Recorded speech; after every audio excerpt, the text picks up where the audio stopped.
Okay, so let's take a look at the appearance. Let's go ahead and take out the obvious. Of course, if you're looking at this figure, I'm fixing to throw up the Man of Steel with steel, and look at him. This is the same Buck, the exact same figure. All they did was add an extra head and paint it, right? This is the exact same figure. Every part of it is, except for the head itself. That's why I'm throwing this picture up as well. Now I'm going to throw up the comic picture. You can see him there, and he's actually holding the hammer, which is pretty awesome. This is because at the time of this era, I think it was 1993, they were fighting. He was fighting Mongol, and he was getting beat up. I mean, Green Lantern was getting his butt kicked. So he put on the suit, the power suit, and he also used Steel's hammer at the moment. So he borrowed it. And that's when he was fighting Mongol with it or not. I don't know if he beat him or not, but I know he used a hammer and he did some damage with that. So he borrowed Steel's hammer and he made the armored suit just like Steel wears. And actually, you know, he Steel's a good friend of Superman. The same Return of Superman suit with that metal suit and the bald head look. That's him. He borrowed his hammer for the time being in this comic. So being that this is the same Buck and you're seeing the same figure, this is actually correct. So it needed to be this. So luckily, using the same Buck and the same figure itself was noted because that's the same suit that he wore when he created the green power suit to fight Mongol, right? And using the hammer as well. Okay, so let's take a look at him up close.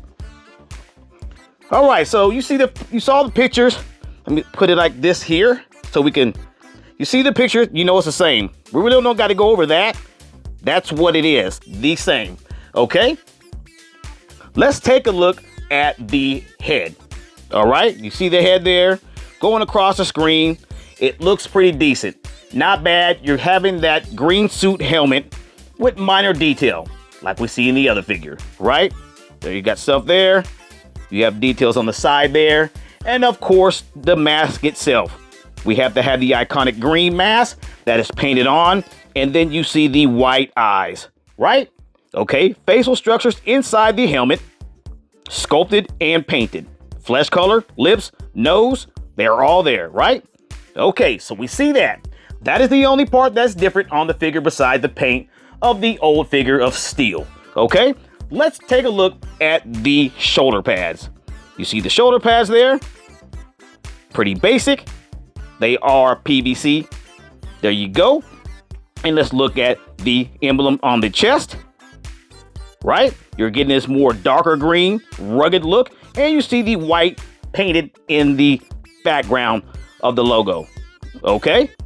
Let's take a look at the center of the figure here where the abs are and the tool belt, utility belt, okay? Pretty basic. We're looking at one color, all greens, so nothing wild there. And here are the legs, right? And then you go down to the boots.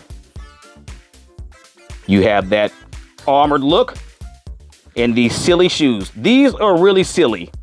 They made the first one like that, but I guess they had to mimic it. But those are terrible and very bad for balancing. Don't do well, okay? And for the hands, you see the hands there. They do have the open hand and the slightly open hand to hold the hammer and have the hammer kind of balanced in the other hand, right? There you go. Here they are. Basic. Right? Very basic. And that's it on that. Okay? So let's take a look at the back. Nothing wild there. You have two sets of greens, a little bit of armor, and that's it. Nothing major. Nothing major at all. And that'll do it for the appearance.